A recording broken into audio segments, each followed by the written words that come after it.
Hey guys, it's Ed with Solomon's Landscape here. Just wanted to do a quick video. Been driving around here, and I'm sure you guys noticed as far as the weather-wise. It's beautiful. Summertime's here. Temperature's up. Um, Water's down.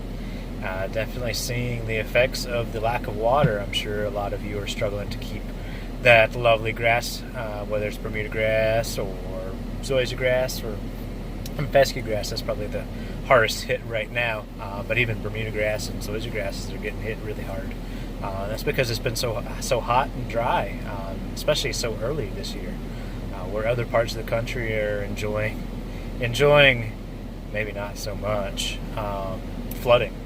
Lots of rain, lots of flooding in other parts of the country.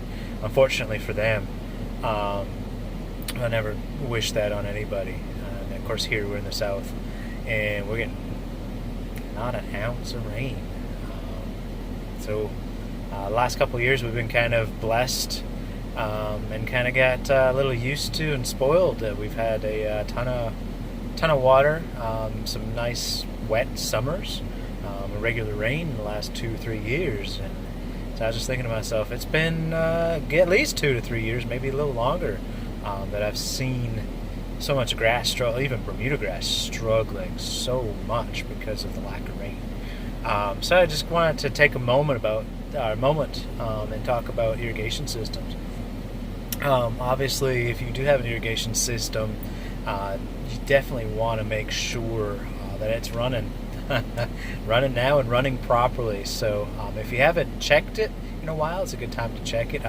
The optimum time to really do that is in the springtime, usually March, April, to be able to check those and make sure everything's running properly.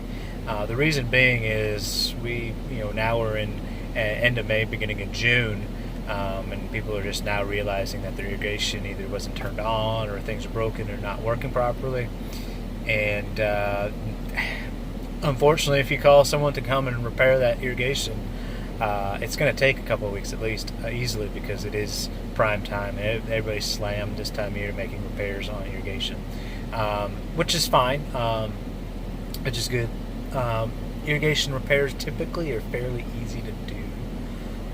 They're not too terribly hard.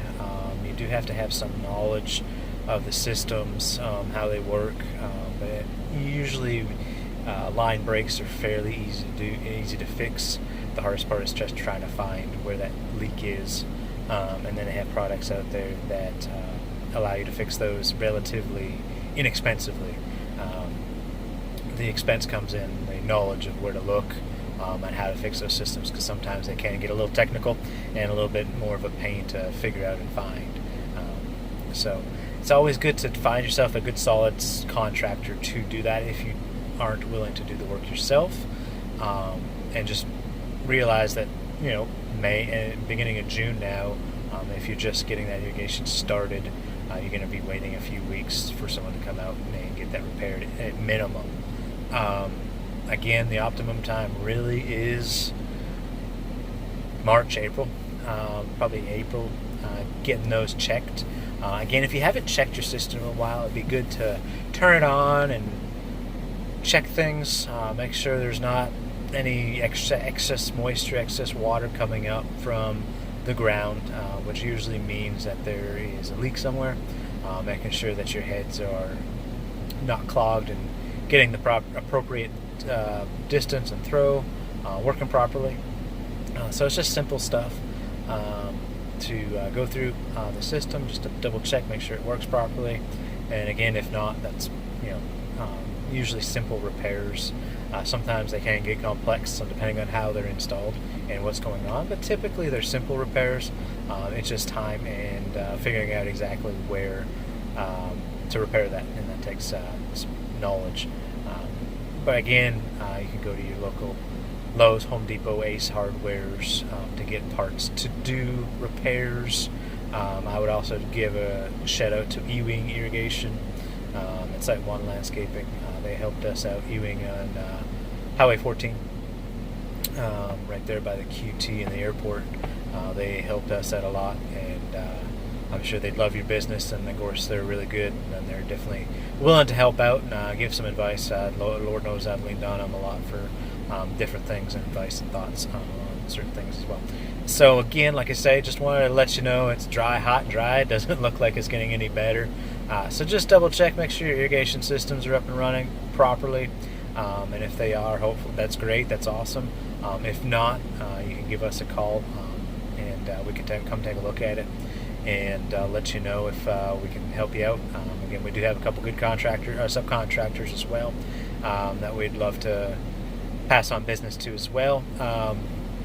But again, if you are, it is now June 1 or no, June 2. Time flies when you have fun. But if you're just now getting to it, expect a couple of weeks wait.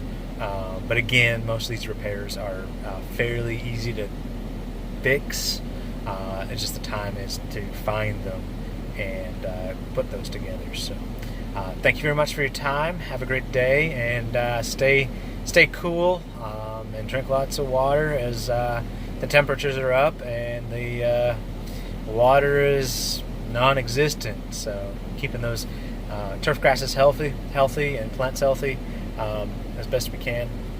The good thing about Bermuda grass, if you do have Bermuda grass and you don't have irrigation, once it starts raining again, that stuff will perk right back up and green up within about a week to 2 weeks. So don't fret if you don't have any irrigation on the Bermuda grass or warm season grasses like Zoysia grass as well. Fescue grass, good luck. Try to water that as best you can, because it's that one definitely needs watering. Good luck. Thanks very much. Have a great day.